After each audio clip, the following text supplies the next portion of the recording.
Welcome to the Journal-isms Roundtable. My name is Richard Prince, and I write an online column called Journal-isms. That's journal-isms.com on diversity issues in the news business. And this roundtable is an extension of that. We started the roundtable in 1999 when a friend of ours was leaving to pursue a doctorate. She said, keep these going, and we have.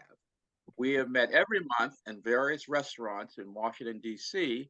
until the COVID pandemic, when we switched to Zoom. Our participation multiplied, and we hope to have many more roundtables that are hybrid, meeting in person, as well as having people attend via Zoom. We've had 3 of those so far. But the other one was last time with the Reporters Committee for Freedom of the Press, a good one.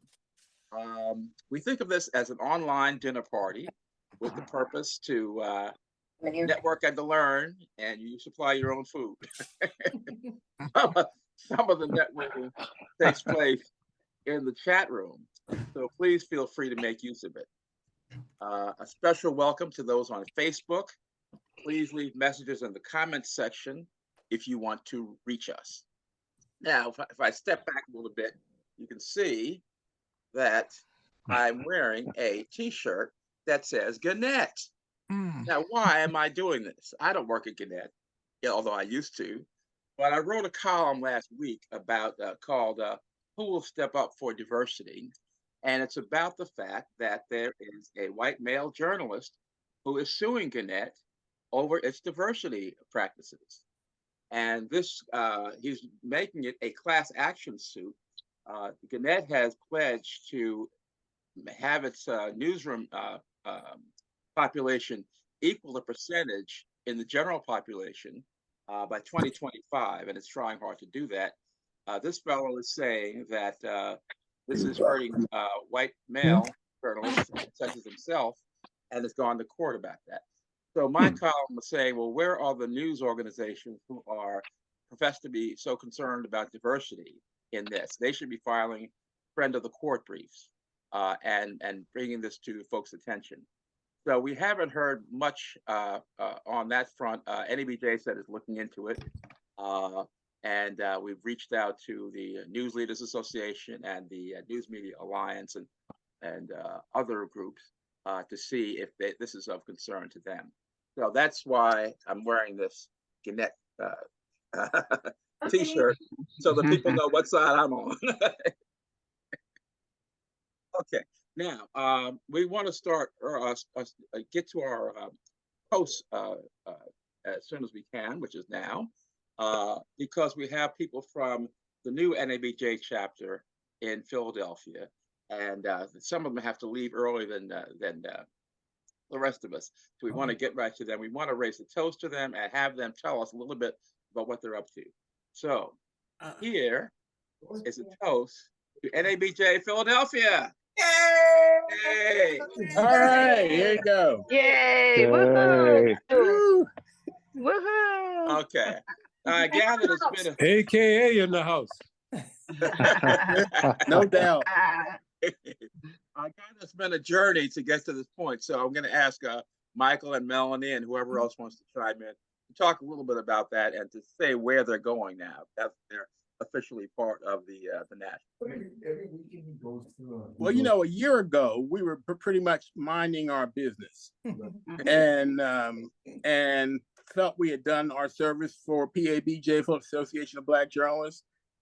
Sherry, I see Sherry. I know Melanie's here. We'd all been in the executive team for PABJ over many, many years. I think I was president initially in 1986. It's been a long time. But we found ourselves in a situation where what is now called PABJ had decided they were going to pull away and announced basically in December. I think it was December 15th. Correct me on the date, somebody, if I'm wrong. I think it was December 15th. They declared their independence from NABJ.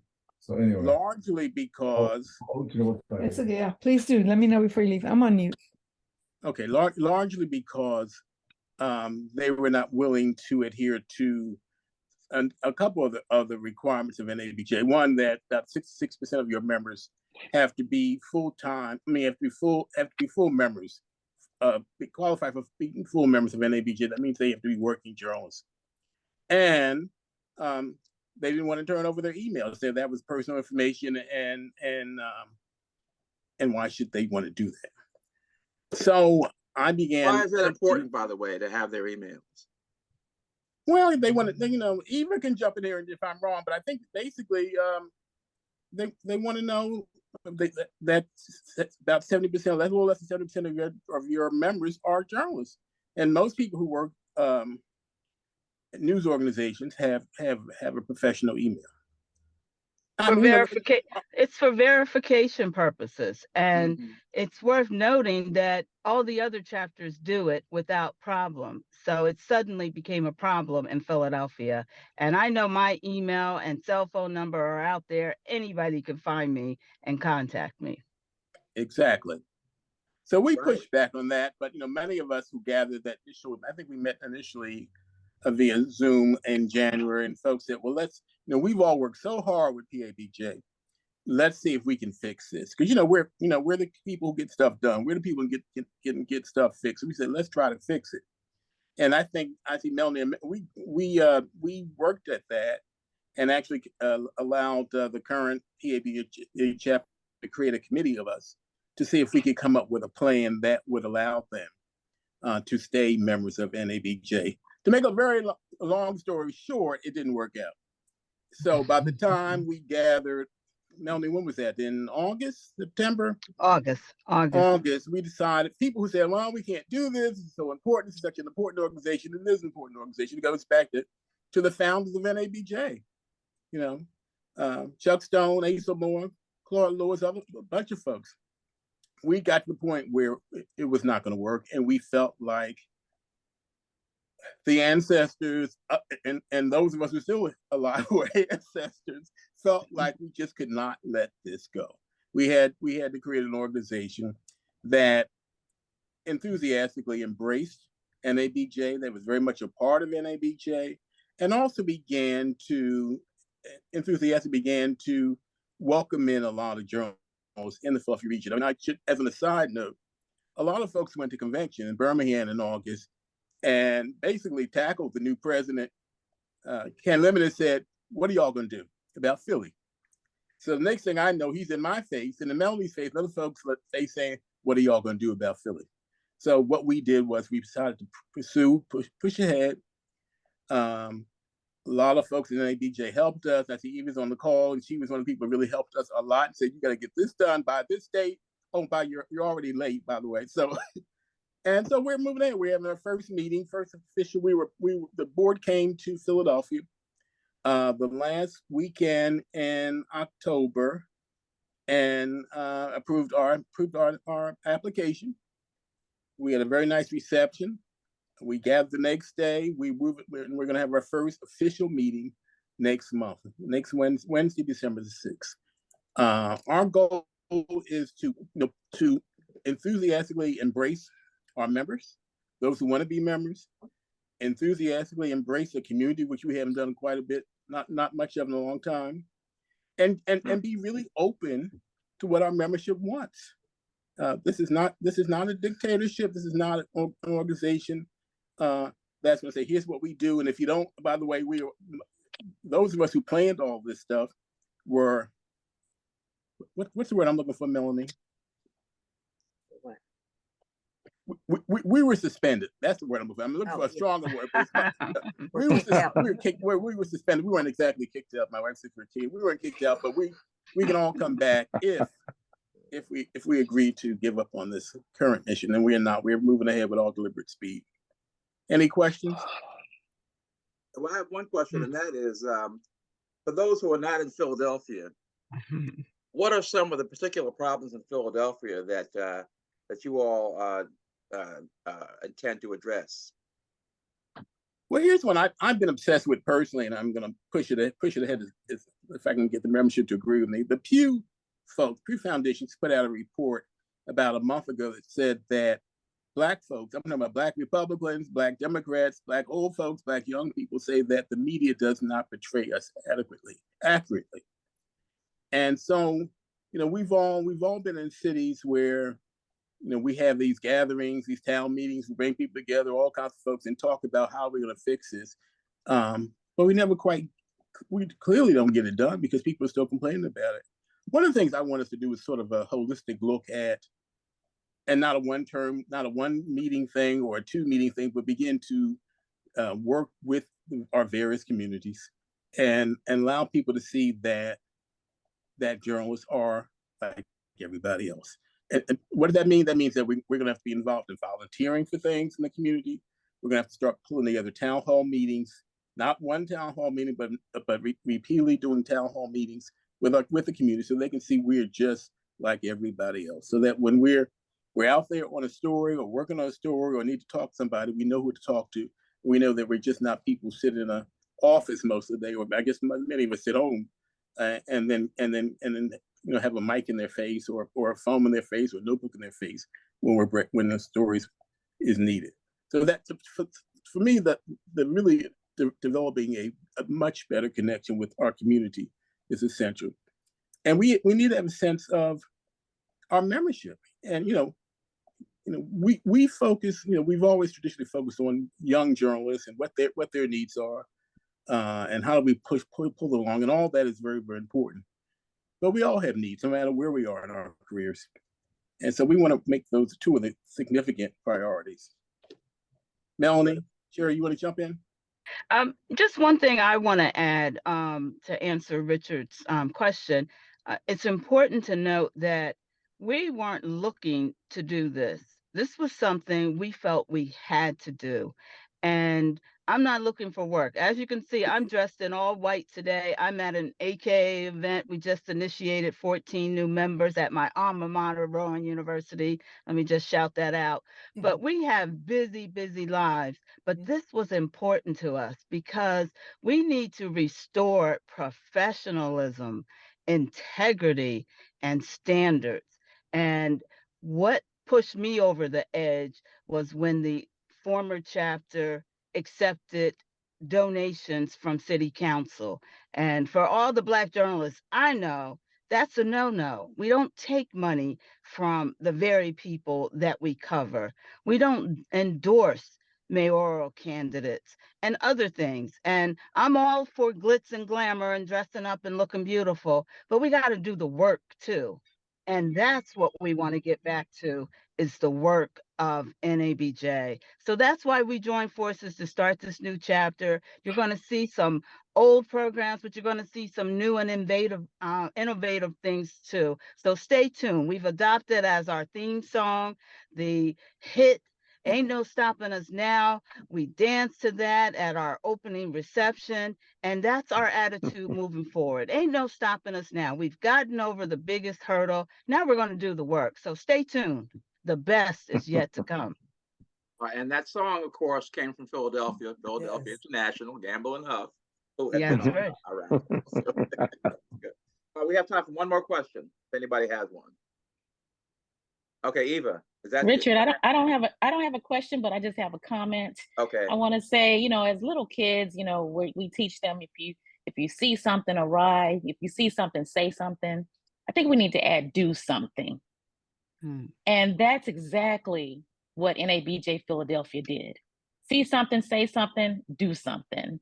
And as NABJ, we're in the legacy building business. We're in the sustainability business for our members.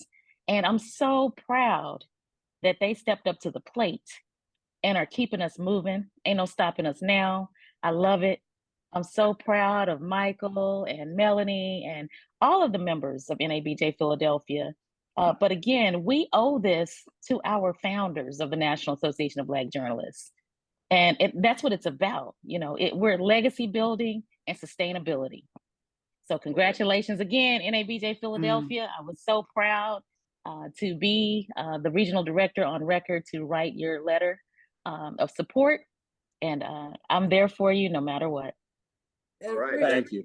Thank you. Can I just say one thing that what folks also need to keep in mind is that the NABJ Philadelphia is an organization that starts out with people with a lot of talent, a lot of expertise, but an organization with no money. So everything that was required for us to become a full-fledged organization, the money came out of our pockets. I worked with Paul Rosenhaus Museum, and the person who founded that organization back in 1984, she did the same thing. And sometimes that's what you have to do for something that you believe in. And this is an organization that we believe in both nationally and locally. And, and we put in the work and the time and the expertise that is needed to make it work. And there's no doubt in our minds that we're going to be moving forward. It's going to be a very, very viable, exciting organization with a lot of work behind it. Okay, that was Sherry Howard. And thank you, Sherry. Yes. And our last question, E.R. Shipp. Hi, everybody. I appreciate what you guys are doing in Philadelphia. I have a question. Is this a generational split? Are the young'uns going to the other organization and the mature, experienced people in the new? And what would it take to bridge the gap between the two chapters right now? That's a really good question. Please, Jenice, I didn't realize you were there. Oh yeah, I'm here. I'm here. Maybe a little bit, but it's also a little bit of a disconnect between traditional journalists and those who might consider themselves journalists, like a podcaster or a blogger and that kind of thing. That's one of the reasons why there was a challenge when it came to the giving up the email addresses. That's one of the reasons I think they didn't want to give those up, is to show that a lot of people who work at traditional mainstream news outlets might not be involved. So that's where a little bit of disconnect comes. Does that make sense? Let me just add a little something to that. What we're doing, we're going to embrace everybody. We're going to be very mindful that we are at the right percentage. But given what we considered journalism just a dozen years ago and what we consider it now, there's a lot of wiggle room there. There's a lot of ways to be a journalist, and people are showing us. A lot of young people are showing us. That's one point. Two, I've heard from Temple University and I've heard from Penn State, and they want us to help them work their way into having significant student chapters. So, they're coming to us. They want to be tied to somebody that's formally affiliated with NABJ. And the last thing I guess I'll say, maybe somebody else has something to say on this. The other group, PABJ, has made it clear that you can't be a member of both groups. Our thing is, you join us, you want to be involved with that other group, knock yourself out. But we're here to get the business done. We're here to support you. We're here to nurture you, and we're here to help you nurture others. So we'll see how it turns out. I'm betting on us. Here. I am too. All right. Well, thank you all, and I want to toast you once again. Congratulations and good luck. Thank you so much. Thank you. Thank you so much. All right. We want to also welcome and toast the new president of the Society of Professional Journalists, Ashanti Blaize-Hopkins, and we're pleased to have her with us. She's the first African-American woman to head that organization, and we want to congratulate her and to hear what she has in mind. They're going through a little of a rough patch financially, and I'm sure she has some thoughts on what to do about that. So let's toast Ashanti and wish her well, and then hear from her. So here, Ashanti Blaize-Hopkins. Thank you so much for that very warm welcome and warm toast. Even though it's 10 a.m. here in on the West Coast, I'm always happy to get a toast. So first, thank you all for just welcoming me to this group. Really appreciate it. When I gave my speech when I was inducted as the president of SPJ, one of the things that I said in my speech was, I am my ancestors' wildest dream. And that's never lost on me, that when I am in spaces that I'm not historically supposed to be, I have to take up space, I have to use my voice, and I have to make sure people know that I'm there for a reason. And so I don't take on any role unless I feel like I can be impactful.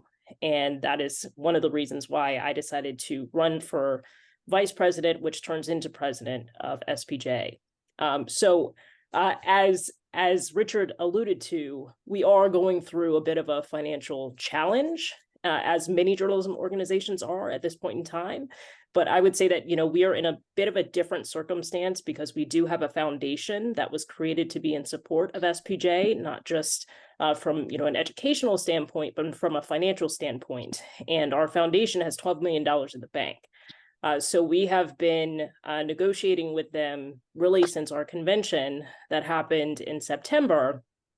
Me personally, I have engaged with the president of the foundation board probably 3 or 4 times a week. We have conversations. And so they are planning a pretty significant reinvestment plan that would infuse a significant amount of money into the Society of Professional Journalists over the next 4 years. We are also in the process of looking for a new executive director, and we have kind of a 2-phased process where the person that we choose initially will be someone who has some gravitas in the industry, someone who may be a former dean of a journalism program or a former executive director of a journalism organization that can kind of come in and right the ship and put us on a very solid path for the sustainability of our organization. And then that person after 2 years can help us find someone that is going to be a more long-term permanent executive director for the organization. We've also just hired a director of fundraising who has put together a pretty comprehensive development plan for our organization as well. So, we are on the right path to being able to right the ship. And I think, at this point in time, my biggest thing is anything that happened in the past, any of the issues that may have arisen between our 2 boards, we have to let that go. Because if we can't figure out a way to work together and also work in collaboration with other journalism organizations, we won't survive. And so, I credit all of the folks that I've been working with at National, that they have kind of accepted that. And we are moving forward in a very positive direction where we're able to get things done. That's my biggest thing. During my 1-year term, 1 year is not a lot of time, but you can make it a lot if you're focused and you are, really paying attention to the things that are going to move the organization forward so that you can get things done and be in service of not only the industry, but the members that we have, the members that we will likely, attract in the future. And for those who may never join our organization. But at the end of the day, I think all of the journalism organizations that we have across the nation, we all have a very similar mission, and that is to make sure that our industry is able to be sustainable for the next, 100, 200, 300 years. Because if our industry goes away, democracy is not far behind. So, I will say all of that. I'm happy to answer any questions if anyone has them. But I think we're going to do some amazing things this year. Hear, hear. Okay, who has got a question? Okay.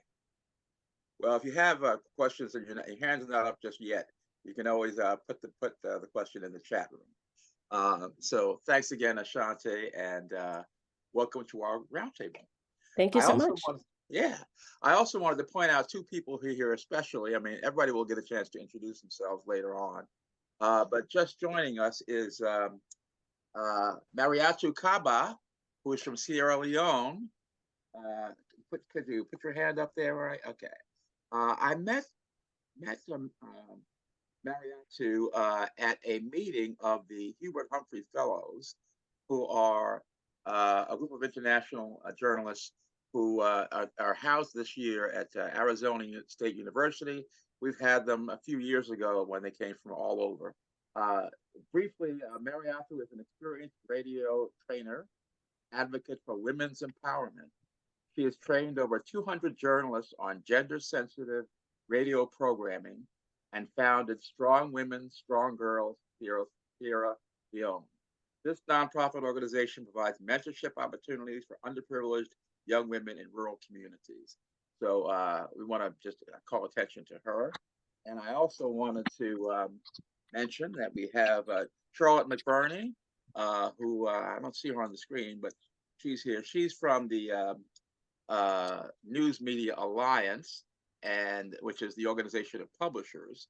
And I wanted to just mention her because we've had conversations with that group to see how we can work together.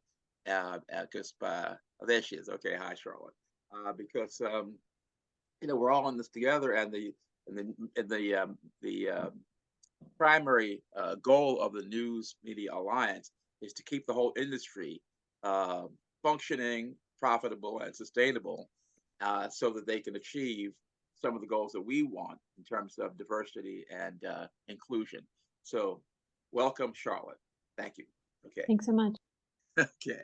Now, we want to move on to our main topic, which is the Iran-Hamas conflict. And I'm pleased to have with us Christopher Schell, who is, somebody's coming. Chris, well, he's Carnegie founded. Richard, you said Iran-Hamas. Oh, Israel. Israel-Hamas, that's right, that's true. Although Iran is in there somewhere, but they're not the principal. Thanks for that. A fellow with the American Statecraft Program with the Carnegie Endowment for International Peace. And one of the reasons I'm particularly glad that, thanks, Rob. Well, is that he has conducted a survey on behalf of this group of your chat and stuff is not visible. Huh? Yeah. Okay, I think somebody's also being heard here.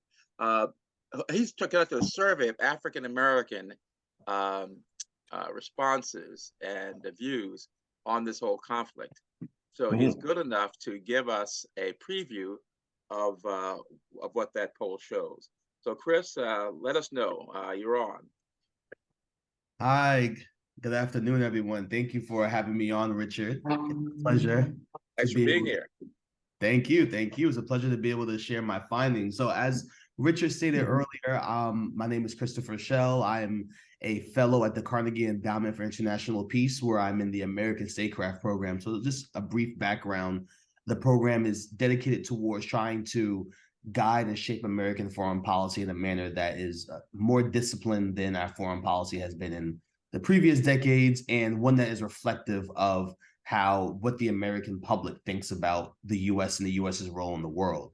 So with that being said, my work at the Carnegie Endowment looks at Black American opinion on U.S. foreign policy. So I've done extensive surveys looking at Black American opinion on some pressing foreign policy issues like the war in Ukraine, looking at opinion on issues like U.S.-China relations, so on and so forth. But going back to what Richard stated, and part of the reason why I'm here is because we conducted a survey that looks at what do Black Americans think about the recent conflict with Israel and Hamas. Now, and in all fairness, the survey was conducted on, I have it up here, it was conducted on October 20th through 25th. So I know we're now on November 19th. I'm sure, there have been recent developments. People's opinions may change, but still relatively recent, and I believe it's a good snapshot of how people are generally thinking about these issues.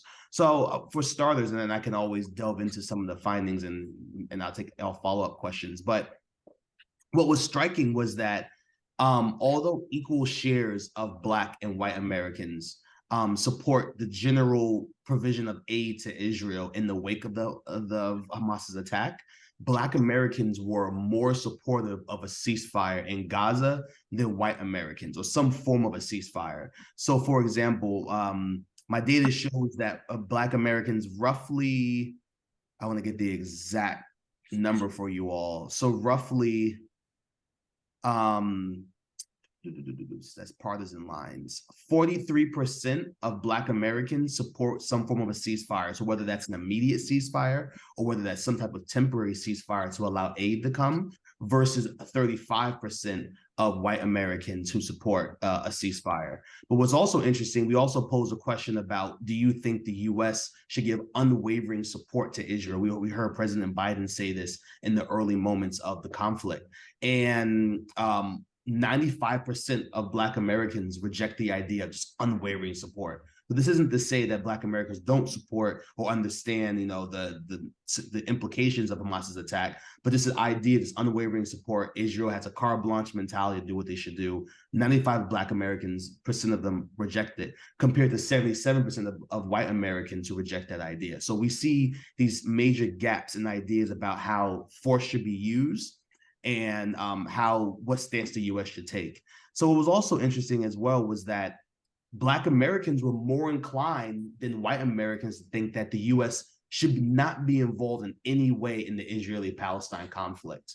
And then on another note, Black Democrats were twice as likely than white Democrats to think that the U.S. should not be involved in this conflict. So it's a minority opinion, but it's still interesting. So I'll give you the exact numbers. 24% of Black Americans, so roughly about 1 in 4 Black Americans think the U.S. should not be involved in the conflict, compared to about 19%, so 1 in 5 white Americans who think the same exact thing. And then I'll give you one other thing, and then I'll open up for comments, which I think would be quite interesting thinking about the election.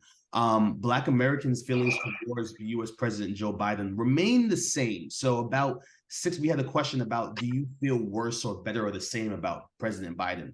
65% of Black Americans said, I pretty much feel the same about Biden. Only like 10% said they feel worse about Biden. But what's unique is that in the wake of the attacks, independent Black voters and young voters, about 20% feel worse about President Biden in the wake of the attack. And I'm thinking about how some scholars have argued that President Biden has given Israel a bear hug, just kind of saying that we're there no matter what you do, bombing hospitals, so on and so forth. So it's quite interesting having these findings and thinking about how those are two demographics that the Democrats, not even just Biden, are trying to court: independent voters, young voters. And the data is, there's numerous other polls that have come out talking about how Arab Americans, their support for Biden has plummeted. So these are interesting findings. I have a bunch more. I think I have one other finding I'll share with you all, since you were all related to the media. I had a question about the media. At the very end, I asked my survey respondents, how would you rate the media's coverage of the Israeli-Palestine conflict? And what's quite interesting is equal shares of Black and white Americans. So 30% say that they're not sure. They're very unsure about how the media is covering the conflict. So I'm trying to think through this, whether it means that, you know, they don't know if they can trust the media, and maybe they're not watching the media at all. But that's an interesting finding. But what was also quite interesting as well was that Black Americans were more likely than white Americans to think that the media is providing fair coverage to both sides. So 29% of Black Americans said the media is providing fair coverage of both sides. 19% of white Americans said so. But what's quite interesting is that Black Americans are slightly more likely, 35%, to believe that the media is providing more coverage in favor of Israel versus 31% of white Americans. And then on the question of Palestine, only 7% of Black Americans think that the media is providing coverage favorable of Palestine versus 20% of white Americans. So I know I kind of spewed a lot of data to you all right there. I'm more than happy to go back, but those are like the main findings about opinion on ceasefire. Black Americans are more likely than white Americans to support a ceasefire. And interestingly enough, Black Americans are more likely to think the U.S. should not be involved than white Americans are. But so that's what right now. I'm more than happy to chat about the data. Thank you. Okay, thank you. We have time for like one or two questions, because I want to move on to these other folks. Who's got a question for Chris? Okay, Eva Coleman and E.R. Ship, those two. Hi, Chris. Thanks for sharing the data. Is there a deep dive as far as breaking down the demo of ages of those participants that provided answers? Yes. So there's a deep dive. So I should have said this earlier. The full report, it will be out sometime this week. It's currently with Carnegie's editing team, making some final edits, so that should be out as well. But yes, I have a full breakdown of who's included. Going back to the whole Biden question, I have a breakdown where you see, I really highlight where the stark differences are. So for example, in a question on favor for President Biden, the starkest difference in thinking on that question was amongst those under and over 30. So that's kind of how I broke it up. I mean, I could have done it, Gen X, millennials, so on and so forth, but I broke it down by under 30, over 30. What did you say the difference was between those two groups?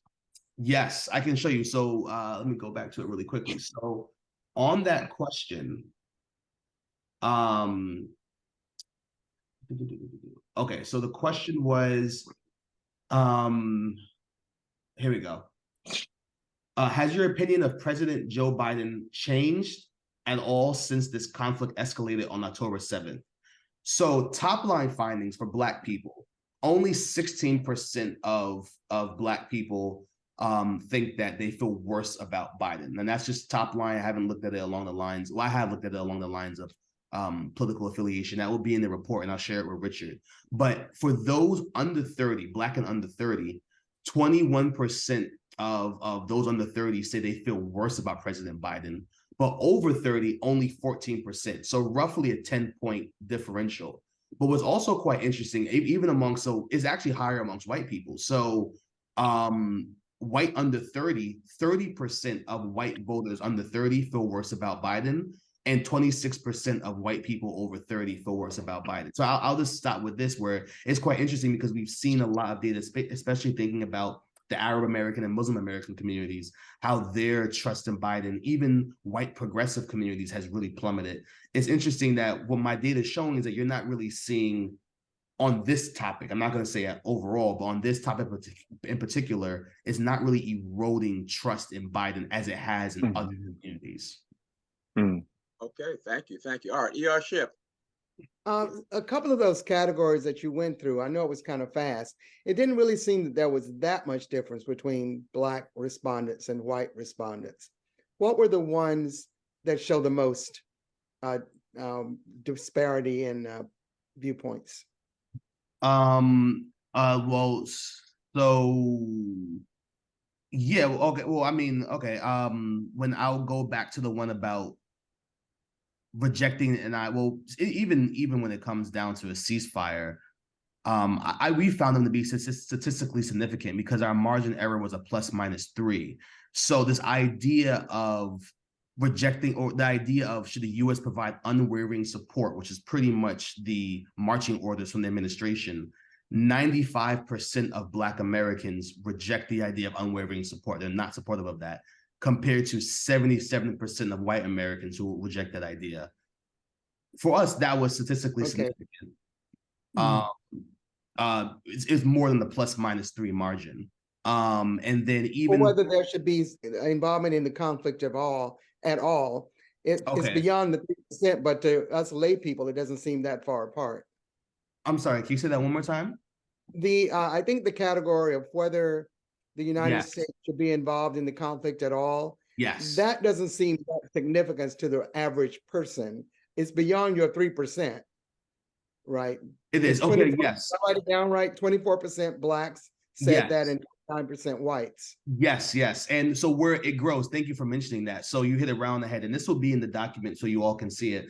Where it grows is when you disaggregate along lines of political affiliation. So you're right, on the aggregate top line, it's fairly small. It grows in this regard. So 20% of Black Democrats think that the U.S. should not be involved in the conflict, compared to only 10% of white Democrats. But what's actually interesting is that the number of Black Democrats who think the U.S. shouldn't be involved is equal to the number of white Republicans who think the U.S. shouldn't be involved. So 20% of white Republicans think the U.S. shouldn't be involved. That's equal to the number of Black Democrats. So what we see interesting here is that, and I found this in my other research, and I can share it with you all, is that we see on certain foreign policy issues, the Black Democrat, or the Black, let me not say left, but those who are Black and vote Democrat don't really fully coincide with the thinking of white Democrats on foreign policy issues. So I'll just use a war. I'm going to take a quick pivot. The war in Ukraine. The white left is becoming very hawkish in the Ukraine war. That doesn't really coincide with how Blacks are seeing the war in Ukraine. But I'll bring it back here. So it's a 10-point differential with how Black Democrats and white Democrats think. So that was, and thank you for mentioning, I should have said that, but that's really where it really grew when you looked at it along the lines of political affiliation. Thank you. No, thank you. Richard, are you going to send us the report when it comes out? Surely. In fact, it'll be in journalisms as well. Okay. And please tell us how we can contact you. Christopher, please tell us how we can contact you. Yes. You can put it in the chat. I'll put it in the chat, yes. And the report will literally, I mean, once I get off this call, I'm going to make some final edits. It should be out sometime this week. And I will be sure that Richard and I are in constant contact. I will send both emails. and I will be sure to send it to Richard when it's out. All right. Thank you very much, Chris. Okay, now there was a mention of, let me see if I can find this quickly, a mention of Arab and Middle Eastern journalists just now, and everybody should have gotten a copy of a note that one of the board members of the Arab and Middle Eastern Journalists Association sent me this morning, and it was taking exception to what Malcolm Nance said in one of the announcements I made about this coming roundtable. So for the benefit of those who didn't see it, particularly who will be watching this on YouTube and Facebook, let me just tell you quickly as quickly as I can what it was. I'm sure Malcolm has heard these kind of arguments before, so he's prepared to respond. So let me see what this is. This says, what did I say here? Yeah, that the Arab and Middle Eastern Journalists Association was invited to participate in today's session, but Jamal Reyes, current and founding board member of the group, writes today to say the association was unable to make anyone available. However, as an individual, he took exception to the comments from Malcolm Nance quoted in an announcement of the roundtable. The original message said, this was on Twitter and also in his Substack, Hamas needs children to die. Dead Palestinian children were always a strategic part of Hamas's war plans. They factored in massive civilian deaths 2 years ago when they first planned the 10/7 massacre. Now Hamas are reaping the propaganda benefits of easily suckered Western journalists and peace activists. When I asked Malcolm what he'd been doing since our last session with him, Malcolm messaged, well, I've been up to a lot. Writing my memoir for St. Martin's and was in Middle East when Israel war kicked off. My big issue is many careers are going to be negatively impacted by this war. Some very prominent people back the Palestinians to the point of passively supporting Hamas. Reputations will never recover, and the student protests are insane. All right, so Jamal responds, I'm sorry we were unable to secure the participation of someone from AMEJA in today's roundtable. Unfortunately, the timing wasn't right for the people whom it was felt could best contribute to the discussion. However, some expressed interest in participating in the future. Regarding your request to read what I wrote, that's fine, but please make it clear that I am speaking only for myself, not the organization. On a personal note, personal level, not speaking for the board of directors or the organization in general, I will say that I find those to be at best willfully ignorant.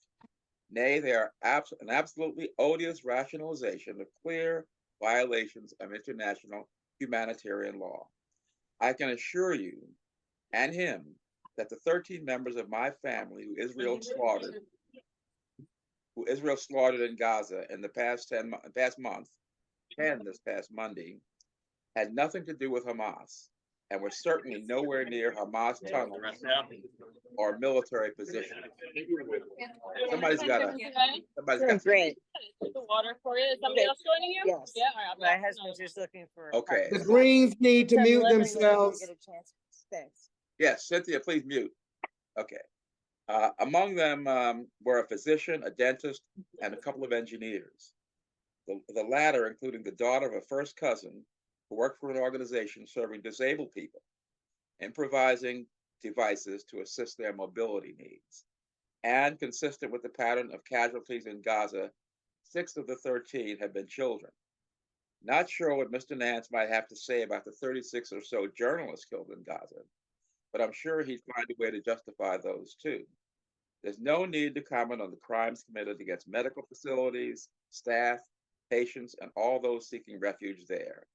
Even if the fantasies of underground command centers were true, international law forbids, full stop, assault on such facilities.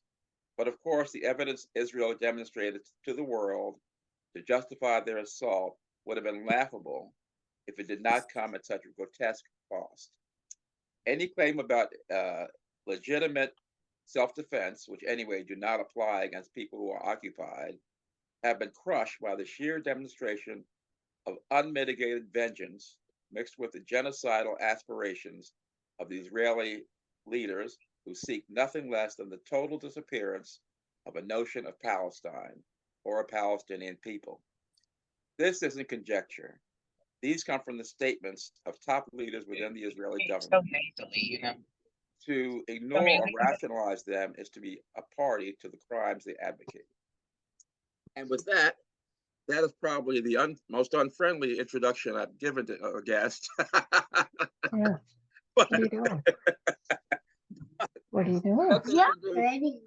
Malcolm Nance, we all know, is a good friend of the Roundtable, former counterintelligence agent, who's written books about ISIS, Team Trump's plot to betray America, and related subjects, and was an MSNBC commentator. He's also profiled, if you want to look this up, by the International Spy Museum. So, Malcolm, the floor is yours. Oh, well, I'm glad to be here. I sort of miss meeting in the bars in DC. I would have driven all the way from New York down to sit in a bar and get roasted personally, face to face. This is so impersonal, but it does allow my fellow Philadelphians to join us. So you guys know I'm from Winfield. So hey, so let me start with a couple of caveats. First off, even though I'm a member of NABJ, National Press Club, I was a contributor for MSNBC for 7 years. I'm no longer a contributor at MSNBC. Many of you know I left when I joined the Ukrainian Army and joined the International Legion of the Ukrainian Defense Forces about a year and a half ago, and I've since been back. And I'm principally writing on Substack and Twitter. MSNBC must have a policy about having participants work for them. So yes, I was a participant in the Ukrainian war. But that brings me around to the current conflict. Even though I've been a member of NABJ for a very long time, I don't consider myself a journalist. I've got 9 books, 10 books, 5 New York Times bestsellers. I like to think of myself as a spy that talks on television. And that means that I've always seen my role as presenting to you, my fellow journalists, and to the public in general, as being the explainer in chief of things that even some of the most hardened war correspondents are just not going to know. When you're coming from the world of secrets, where I come from, and Richard made a point about the Spy Museum. I'm not just a member on the board of advisors at the Spy Museum. I am 3 separate exhibits in the Spy Museum. And now we're adding a new one, a 4th one, my time, all the stuff I captured in Ukraine, being part of Ukrainian intelligence in the Ukrainian army. Which unfortunately brings us to the subject that we're talking about today. And bravo to the young brother with the statistics. I just love that report. I think that data that you gave us today is absolutely valuable. I think that there's going to be a lot of great articles written about that. So be prepared for everybody to inundate you with requests, because I think that this is very interesting how the African American community sees things. And the reason I'm bringing that up, usually when I deal in counterterrorism, I don't think in a African American versus white American versus Arab American perspective. I always have seen in my near 40 years now of almost exclusively dealing with America versus whoever we're doing counteraction against. And because African American youth are the people who are manning the airplanes on the aircraft carrier, and who are on the guided missile destroyers shooting down, drones that have been fired from Yemen. I could put it into this perspective. There are 4 sides to this story. There's the Palestinian side, there's the Israeli side, there's the journalism side, And then there is the US government, US military, US intelligence side to this story. And 99% of the time when I'm on air or I'm being interviewed, and right now I'm getting more interviews from the BBC and London Broadcasting than I'm getting from the United States, because they're more involved in it in some ways. I try to bring you a very unbiased perspective, exactly as if you were a national decision maker or a commander or someone who I had worked for in the intelligence community, which means two things. One, I will not lie to you.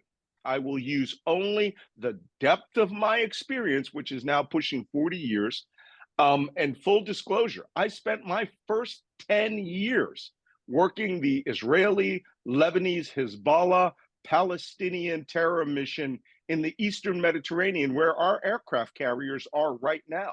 My first 180 days, I had over 6 major suicide bombings that totaled in 500 people killed, including 300 Americans killed, just in my first 6 months in 1983. That was my introduction to terrorism. So needless to say, I'm a little sensitive about this subject. Been to Israel, lived in Israel, been to the West Bank, literally every country in that region, including Syria, I've been to in some way, or have been involved in intelligence operations against them. So I know a little something about this. Not only speak Arabic, Levantine dialect Arabic, and, which is Lebanese, Palestinian dialects of Arabic. So this is it's like throwing me back to my first 10 years, where my principal mission was to find 100 Western hostages that had been taken in Lebanon,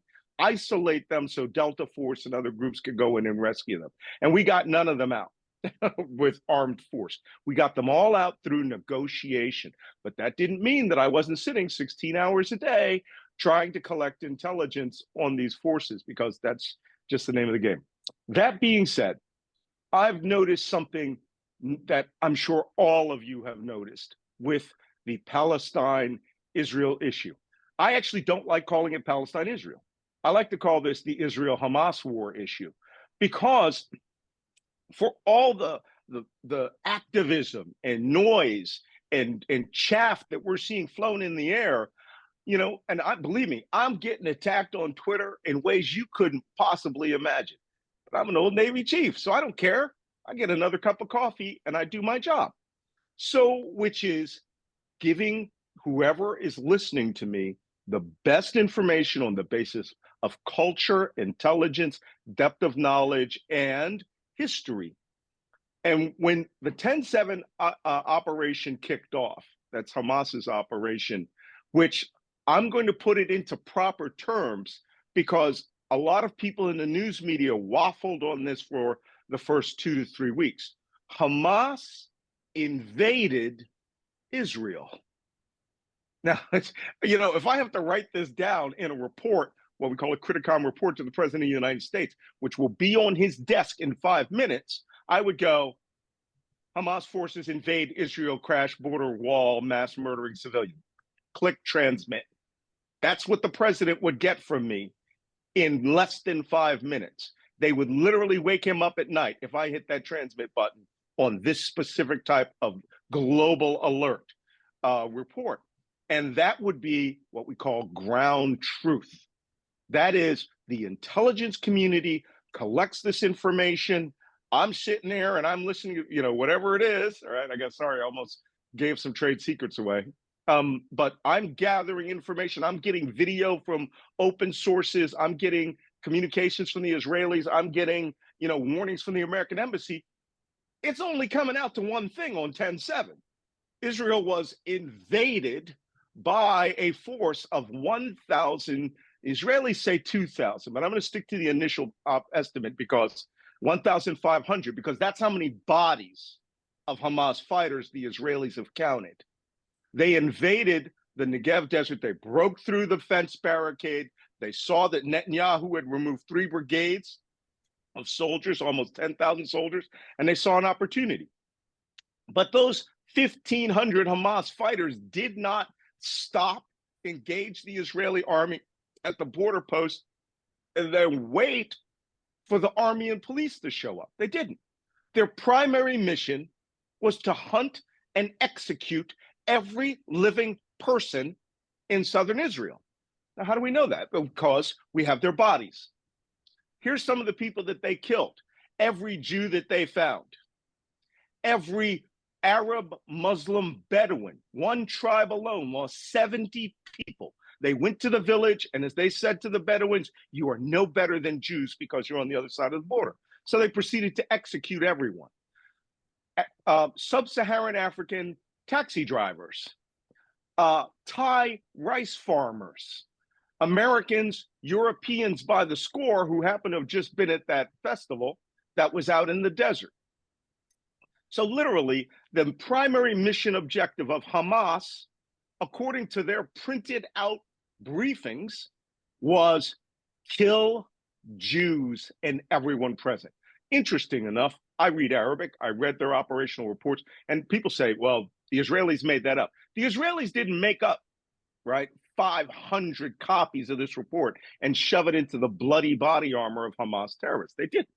Hamas had over 500 GoPro cameras on their helmets. They had on their cars, car cameras. We've seen these. There are videos of the rape and execution of women. They're there. The Israelis haven't put it out. Journalists who were all brought there have seen it. Setting people on fire. You can go watch the guy who was beheaded with a hoe. Okay? They literally hunted every person. Oh, by the way, they killed every dog in southern Israel. You can watch Hamas's videos of it. Now, from the counterterrorism perspective, which is the only one I come from, when I did this discussion with Roland Martin and his panelists of 3 very distinguished doctors and professors from university, everyone was very aggrieved with the war that Israel was waging against Hamas, which involved airstrikes, right? Now, since I have personally been involved in many, many, many airstrikes and planning those airstrikes, the intelligence activities that lead to airstrikes, and I have personally put my finger on a map and said people at this spot must die, right? That's a different perspective. I will tell you this, and this is where things started to diverge in the community, certainly in the news media, is that the word indiscriminate bombing was being used to describe Israeli strikes. I watch Israeli strikes very carefully. I run a very small terrorism think tank, the Terror Asymmetrics Project. And all I do is look at things all day, bad things, right? The Israeli attacks appeared to have a level of precision that I actually hadn't seen from Israel before. Israel was a little loose on how they struck things before. When they went after tunnel complexes, you could literally see them go pothole after pothole after pothole, right? Nobody was just closing their eyes and dropping bombs from the sky. The problem is, and this is what my Substack called Hamas needs babies to, or not, Hamas needs children to die. I want you to take it from my perspective. I studied terrorism my entire life. I started when I was 12 during the 1972 Olympics, okay? When you get into the terrorism mindset, by the way, I ran an Al-Qaeda simulation group for the US military for 5 years where we simulated being Al-Qaeda for US special operations. So we studied lots of secret stuff. When you're a terrorist, you are going to look at your primary objective as bringing pain, discomfort, and focused anger on your opponent. And that's what Hamas planned here for. Hamas, according to their own leaders, planned for 2 years this mission.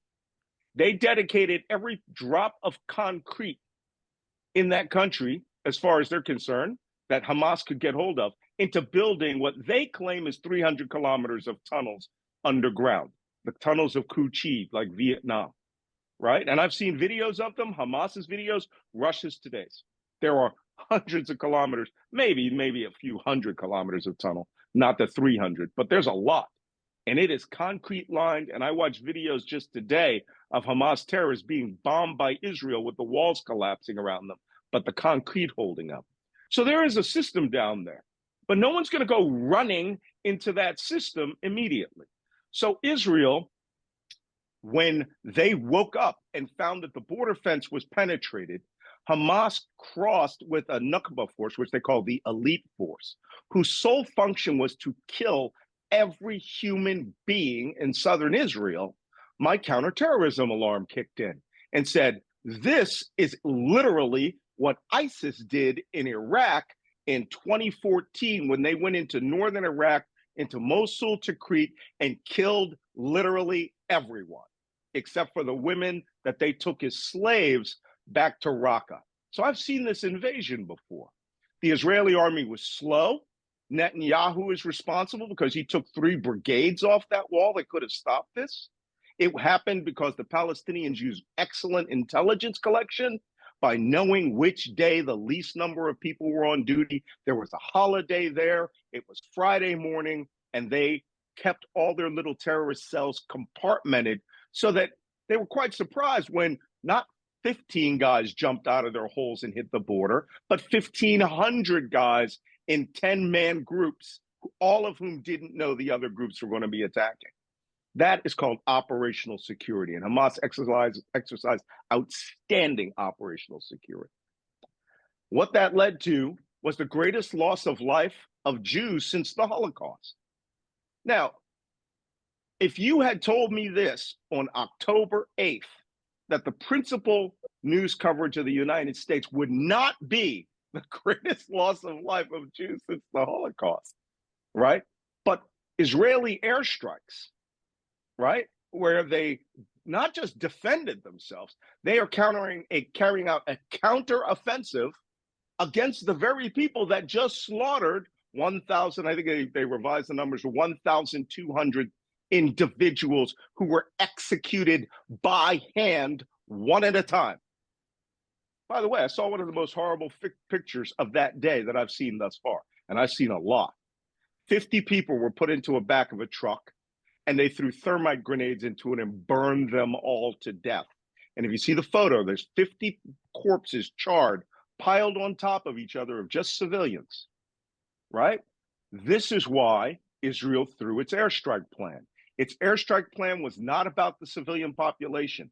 It was about pre-selected Hamas targets. This is where I go back on my story. Hamas planned 2 years for their men to cross that border, kill everyone, and some of them would be able to withdraw with hostages. Now, what would be the follow-on strategy? The follow-on strategy would not be that they proclaim victory and Israel surrenders. It would be that Hamas would withdraw to their tunnel complex, by the way, they didn't notify the civilian population. They didn't know what happened until they had already crossed into the border and killed everybody, just like you and me. So now the civilian population wakes up and the entire force of the Israeli Air Force is blasting Hamas tunnels, bunkers, command centers, headquarters, anything that they ever knew that had the H word on it, Israel struck. Now that's called war. It is not genocide. It is not indiscriminate bombing of civilians. The problem is you have an area that is 4 miles deep by 25 miles long that is all 10 and 20-story small residential skyscraper apartment building or residential apartment buildings of an intensely high density. By the way, when the news media reports that a refugee camp is struck, they're not striking a Bedouin encampment full of tents and refugees with UN and UNHCR tents. It is a street designation within a highly dense city that in 1948 was a refugee camp. But if you live there, you get UN benefits if you're a registered Palestinian who is a descendant of the original refugees. So that's like saying I hit South Central Chicago and calling it a refugee camp. That created, I just want to point all these things out.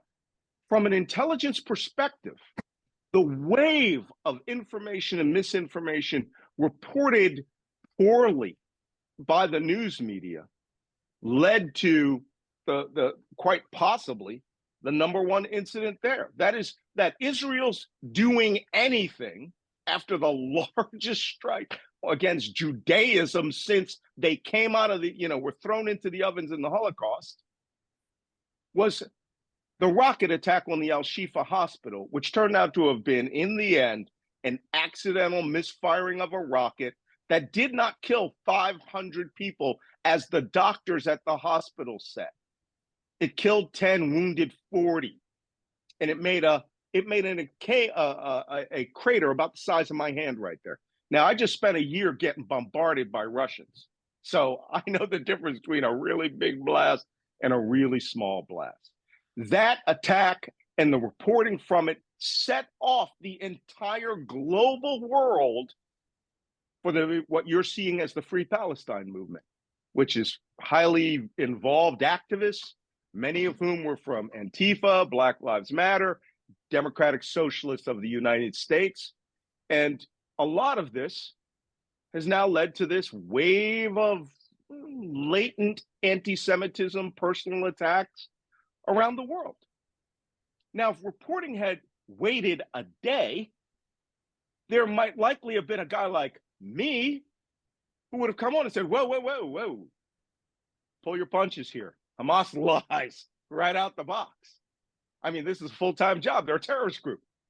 They ran that region for 17 years. And did you notice they just slaughtered by hand 1,400 some odd people, 1,200, 1,400 people by hand, one by one. This isn't an accidental bombing that hits a tunnel that has a blast effect that knocks down the second and third floors of a building that should have been empty if Hamas had warned their people they were about to slaughter Israelis. Another thing Hamas didn't do in the 17 years that they held that place, they did not build not one concrete shelter for civilians. Not one. They didn't build anything. So they left, in my op-ed or my Substack was quite simple. Hamas knew the population was going to be taking the brunt of Israel's attacks because they planned for it. Not as human shields, not at all. Human shields are when you put a person in front of you and you let them take it. They went underground and they used them as what we would call in the intelligence world, human sponges, where their apartment buildings and the people in them would absorb the strikes so that they would be less effective in hitting the tunnel systems and command posts. Now that is a death sentence. And as I said in my op-ed, the very fact that Hamas planned this invasion and knew the full might of Israel would come crashing down onto Gaza goes right to the words that Ismail Haniyeh said just a few days ago. In essence, he said, we look forward to the sacrifice of our people. Our people are willing to give their lives. 2 weeks ago, they made a statement that the blood of our innocent dead and children is what motivates us. It's almost like the line from Shrek where he says, some of you are going to die, and that is a sacrifice that I can take. This is not. Let me stop. Okay, I'm going to end up. Yeah. No, I just wanted to see what questions people had about what you said already before we ran out of time. So, I'm going to finish right here. Oh, okay. So, bottom line for me, when I'm talking on the television machine or I'm on radio, it's like I said on Roll Martin, I come with this from one perspective. Terrorist killers, right? This is what I did for 40 years almost. Bad people who go out and slaughter people. They're going to get, especially this guy, Hamas is getting treated like ISIS. Not right now, but my big problem, my biggest fear is based on a lot of this very hard activism that I'm seeing in the United States. I mean, I've got very prominent journalists insulting me personally in public, insulting, exercising some hard opinions that are not very journalistic. I can get away with that. I suspect it's going to impact a lot of people, including a lot of our young people who last week on TikTok were all praising Osama bin Laden's letter to America, justifying the mass murder of 3,000 American citizens.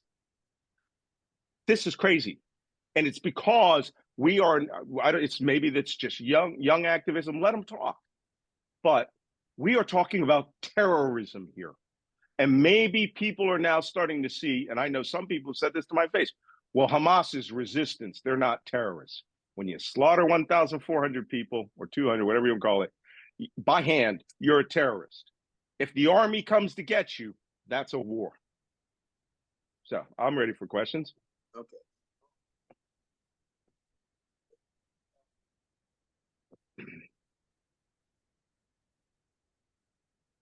Are you muted, Richard?